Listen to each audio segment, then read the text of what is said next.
मी काय म्हणते माई, नाही रमेश अगदी स्वयंपाक व्यवस्थित जमू लागला आहे, हे अगदी उत्तमच झाले आहे. पण नाशकामध्ये असताना तिने गोऱ्या बायकांना घेऊन जो काही धुमाकूळ घातला ते ऐकून मात्र आता माझे डोकेच फिरले. नाही तर काय, अगो आता भाऊसाहेब असते ना तर काय घडले असते याची कल्पनाही करवत नाही हो मला. मला तर नवल वाटते ते सखूताईचे. आम्ही मुंबईहून नाशकासीच मुद्दाम धाडली ते तिथे काही अगोचरपणा घडू नये म्हणून. पण पाहतो तर काय, हीच तिच्या नादी लागलेली. अहो ताई काकू, काय सांगू तुम्हास, त्या दोघी आणि त्या गोऱ्या बायका अशा काही खिदळत होत्या. माझा तर अगदी तिळपापडच झाला होता. चुली सकट सारे काही शुद्ध करवले ना, तेव्हा कुठे 2 घास खाल्ले आम्ही. अगो म्हणून तर आपल्यापैकी कोणालाही बरोबर न्यायचे माधव मुळी मनावरच घेत नव्हता. आणि आपल्याला जी शंका होती ना तसेच घडले. मनमानी केली हो नुसती तिकडे. नाही पण मी म्हणते, माधव हा नवमतवादी आहेच, पण रमेने लगाम नको का ओढायला?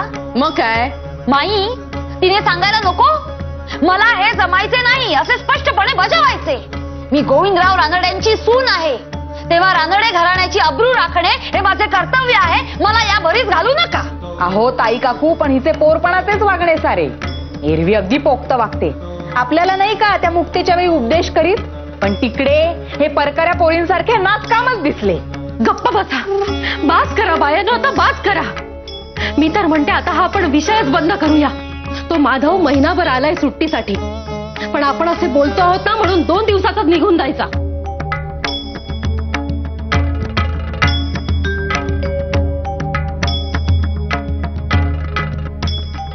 जय जय राम कृष्ण हरी जय जय. अरे नारू, अरे मी घालतोय ना पाणी. तू आतमध्ये स्वयंपाकघरातली तयारी झाली का बघून जा. पाणी घालतो मी. ती बादली ठेव इथं, मग मी पाणी कशाने घालणार? राहू दे राहू दे राहू दे. हा जा जा. हा जय जय राम. पांडू दादा, पांडू दादा, पांडू दादा, पांडू दादा. काय काय काय? जांभेकर गुरुजींचे म्हणणे खरे ठरले की. कसे काय? इकडे एक सुवासिक फुलांचे रोप लावले, मात्र तिकडे लगेच घरातल्या बायकांना थोडी समज आली. काय सांगताय काय? वा वा वा, काय प्रत्यय आलाय पांडू दादा. बाबा पांडबा, जी. जांभेकर गुरुजींनी आणखी एक गोष्ट सांगितली आहे, तीही लगेच अंमलात आणावयास हवी. काय काय काय? कंची. जांभेकर गुरुजींनी सांगितलंय की घराच्या उत्तरेस एक निवडुंग लावावा, म्हणजे घरात कोणी एखादा वेड्यासारखा वागत असेल तर त्याला शहाणपण येईल. पांडू, घराच्या उत्तरेस निवडुंग लावण्याची व्यवस्था कर. बाबा महाराज लाडके आहेत ना तुमचे? वय वय. आणि बाबाजी, तुम्हीही त्यांना मदत करा, उत्तर कुठे आहे ते शोधावयास. नंतर मी बघेन शहाणपण येते की नाही ते.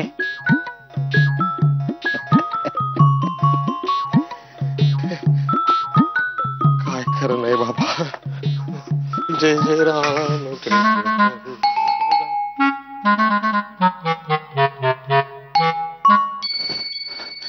माधवराव काका, किती दिवसांनी भेटलात माधवराव.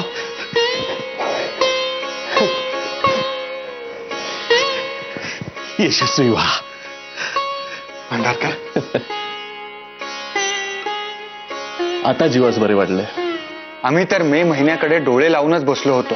हो ना, वसंत ऋतू पृथ्वीवर अवतरला, पण तुम्ही आल्याशिवाय कोकिळाचा शब्दही आम्हास मधुर वाटत नव्हता. आता काव्यशास्त्र, विनोद आणि चर्चांनी सारे वातावरण भरून जाईल. होय ना, आमरसापेक्षाही आपल्या चर्चांची जास्त आस आहे आपल्या सगळ्या स्नेही परिवारास. त्यामुळे माधवराव, तुम्ही आल्याचे कळताच अजिबात वेळ न दवडता तडक येथे आलो. उत्तम केलेत. आता बैठक जमवूया. तेथे लोकहितवादी आणि भिडे होते सोबत. तरखडकर गुरुजींचाही उत्तम सहवास लाभला. होय, आणि माधवराव, या खेपेस आमचाही 4 दिवस नाशकाच येण्याचा विचार आहे हो. अरे वा, उत्तम आहे कल्पना. आम्ही नाशकास रुजू होण्यासाठी निघू तेव्हा बरोबरच निघूया. तेवढाच एकत्र प्रवासाचा लाभ. वा माधवराव, आता पुन्हा जाण्याच्या गोष्टीच करू नका. आता 1 महिना सुट्टी एन्जॉय करायची. भरपूर वाचन, भरपूर गप्पा, भरपूर चर्चा आणि सार्वजनिक सभेच्या कामात नव्या नव्या विचारांची भर. काय शिवाय चविष्ट खाणेपिणे. हे मात्र अगदी मनातले बोललात हो. या बहिणी. माई, मी काय करू? काही नको ग करूस रमे. बस इथे बस ग. अगं नाश्त्याच्या गमती तरी सांगा मास. नाही असे नव्हे, निदान हे खोबरे तरी देते खाऊन. अगो कशाला नको हो रमे. अगं नुसतीच बस आमच्यापाशी आणि जरा गप्पा मार आमच्याशी. आणि कामाचे काय, आम्ही आहोतच की. वहिनी आहेतच सगळं करायला. आहे ना, करीन मी. हो माई, खरेच पुण्याला आल्यापासून फार छान वाटते आहे. येथल्या स्वयंपाकघराची गंमतच न्यारी हो. आणि सगुणा वहिनी बरे का, तुमच्या ओव्यांची फार आठवण येत असे नाशकास. हो का? आठवण येत होती का? अगो मग म्हणून दाखवेल एखादी ओवी ती. हो सगुणे म्हण बरं एखादी ओवी. आत्ता अगो सगुणे, रमेची इच्छा आहे ना, मग म्हण की एखादी. अहो पण नको ना आता. आता म्हणतेस का देऊ दणका? नाही नाही, म्हणते. हा म्हण. फुलला ग शेत मळा, उभ शिवार डोलत, भरल्या ह्या संसारात लक्ष्मी गही बोलत. वाड्या समोर मंदिर, त्याला सोन्याचा कळस, दारी शोभते तुळस, रमाबाई.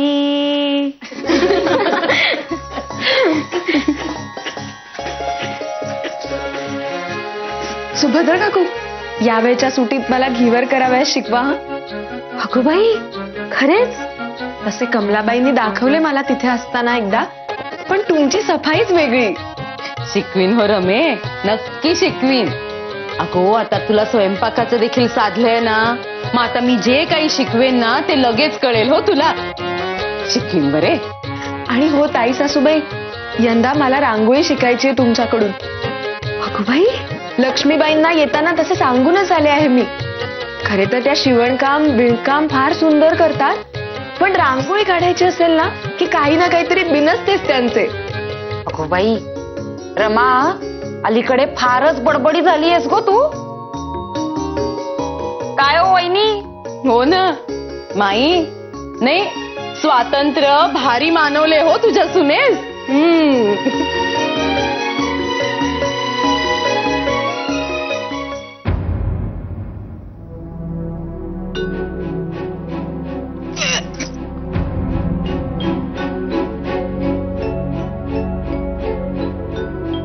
काय गो रमे?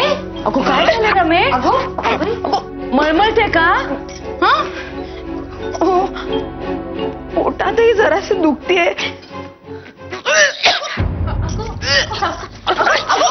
रमे हळू. अगो माई, नातवंड येणार बहुतेक. खरे हो, अगदी खरे. पावला म्हणायचा. अगो बाई, बरे झाले हो, मी जाते तिच्यापाशी. देवच पावला म्हणायचा.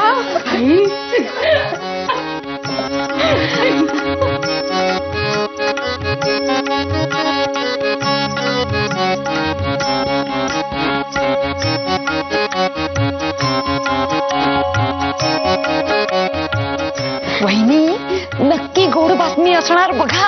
अगो असे असेल ना तर दुर्गे, मी तर म्हणते गोडाधोडाचेच करूया तो. हो हो, नाहीतरी बरेच दिवस सागर संगीत स्वयंपाकच झाला नाहीये म्हणून. परमेश्वर करो तेच होऊ दे. वैद्य बुवा, आनंदाची बातमी आहे ना? रमाबाई बऱ्या आहेत ना?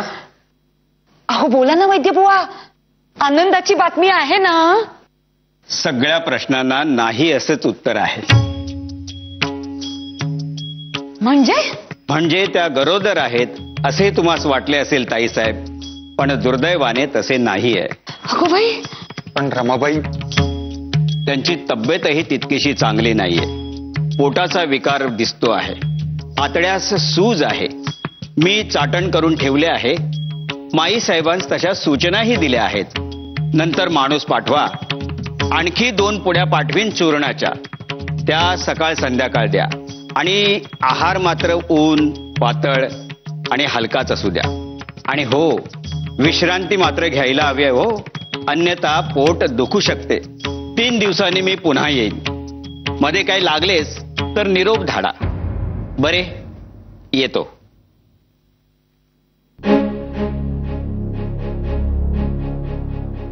आता तू का इथे उभा आहेस माधवा? नाही, त्या वैद्यबुवांनी तूच जे काही समजवले ना ते जाऊन आता तुझ्या बायकोस समजाव जा. आणि काय रे, तुम्ही दोघे कशाला उभे आहात इथे? अभ्यास वगैरे नाही करायचा का? जा. शेवटी काय, गोड बातमी नाही ते नाहीच, नुसतीच आशा लावली नो या पोरीने. सुभद्रा वहिनी, अहो काय बोलताय तुम्ही? या क्षणी रमेशची तब्येत जास्त महत्वाची आहे. तुम्ही रमेशसाठी कण्हेर करा. आणि दुर्गे, रमेशसाठी जरा ऊन पाणी कर गो. चल बाई दुर्गे, लागूयात यांच्या सेवेस. चला.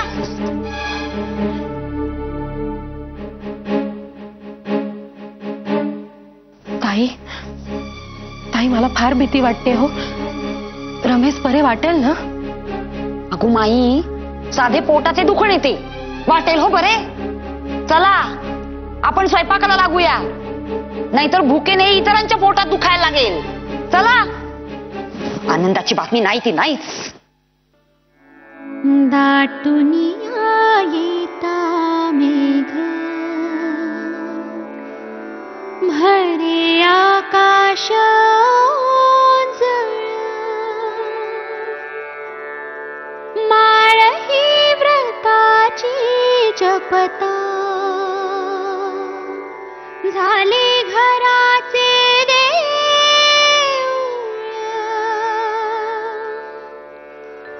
झिजे पायरी. रमाबाई, नाही बसा, आराम कर.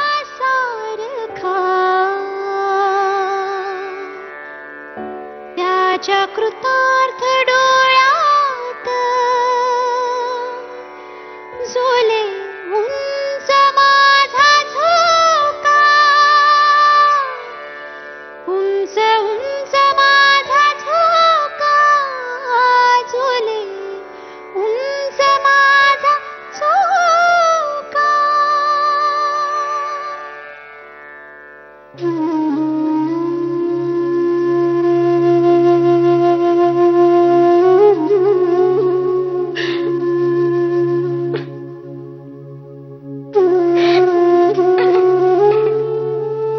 कसे वाटते आहे आता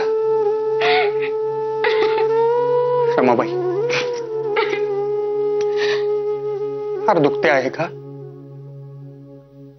हो, मग एवढे रडावयास काय झाले?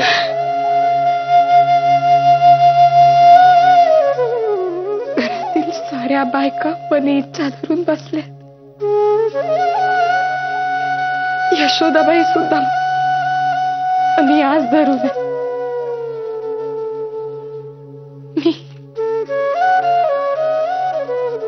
मलाही फार वाटते. आणि आपल्याला तर वाटतच असेल, आपल्या गुणांचा, बुद्धिमत्तेचा वारसा सांगणारे एखादे मूल हवे.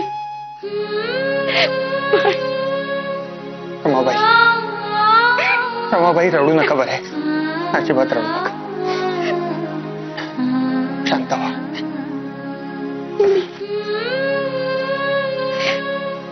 मला हा असा आतड्याचा विकार चढला. थोरल्या रमाबाईंची आणि घरातील साऱ्या बायकांची इच्छा माझ्याच्याने कधीच पूर्ण होणार नाही का?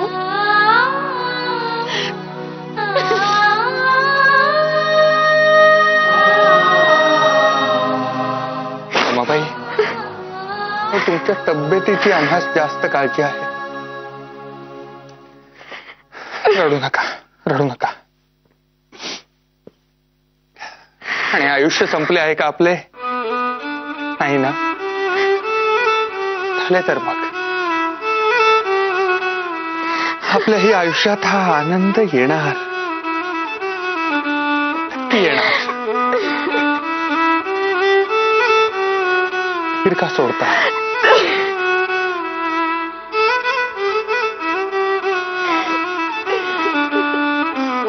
शांत.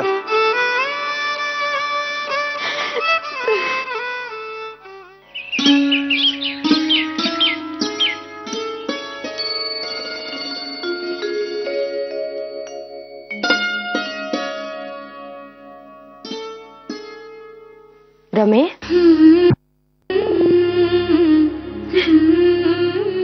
बरे वाटते आहे ना गो आता? हो, तुझ्यासाठी ऊन पेज करून आणली आहे. खाऊन घे थोडीशी, म्हणजे हुशारी घे. नाही, मला नको.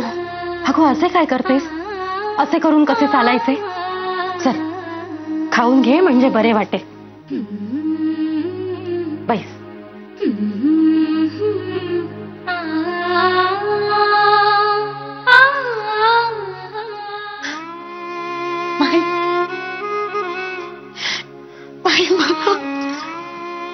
रमे,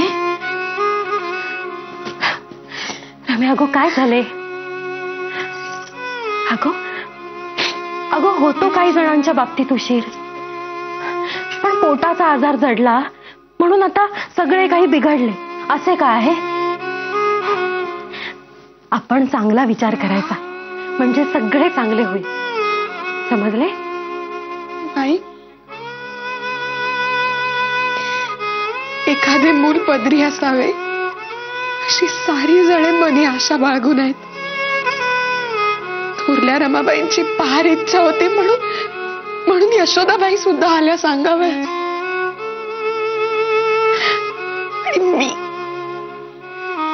मी मात्र ही अशी आधू होऊन बसले. अगो असे नाही काही. आणि आतड्यांना जराशी सूज आहे असे म्हणाले ना वैद्यबुवा. अगो मग तुझे औषध पाणी चालूच आहे की. शिवाय काही लागलेस तर तुझी आई आहे, आणि माधवही काही उपाय शोधून काढे.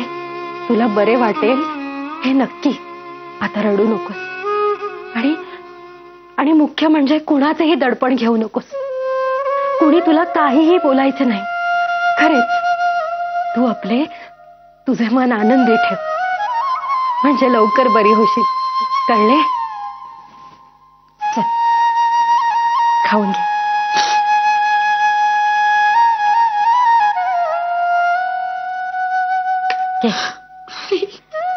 आता मी ओरडे ना, खाऊन घे.